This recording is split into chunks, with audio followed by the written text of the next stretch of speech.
I think they set out to rob him, found out about his lifestyle, and then used it in the trial as an excuse. I'm not sure I understand. Are you saying that it wasn't a hate crime? Sacred Heart University's theater arts program is spreading a message of acceptance and anti-hate through their production of The Laramie Project, 10 years later. Laramie Project 10 years later is actually the sequel to The Laramie Project.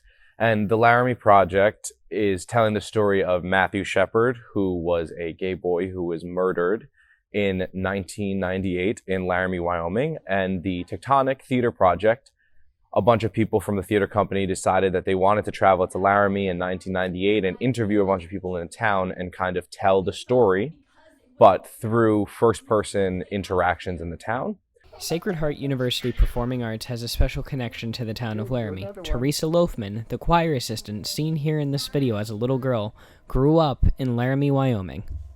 Wyoming is like a very different spot. Everyone is so friendly. You walk down the street, everyone says hi to you. It's very warm, very loving, very friendly. So when that happened, it was kind of a shock to all of us. Just the fact that there were that kind of evil people in our little town was just like, it just completely changed us.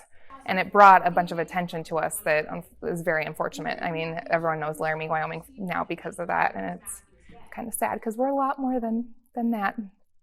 There was a letter from a guy lamenting the fact that not enough people were coming to the football games. And I was like, well, geez. There's plenty of room for my letter. Laramie Project 10 years later is that same theater company decided to go back on the 10-year anniversary of Matthew Shepard's death and interview the same people from the town to see how things have changed over the last 10 years in regards to the LGBTQ rights in the town, if people were more accepting now of the gay community. And it really just tells a lot about how people write their own history. So bringing a show like this to campus and talking about the issue of hate crimes and hate crimes specifically against the LGBT community is a really important topic to discuss. And it brings a story that maybe not everyone knows about such a small little town. And I think it's a very important story to share. That 2020 piece has had a tremendous negative impact on how Matthew Shepard's death is perceived. For The Pulse, Matt Kreckie, Fairfield, Connecticut.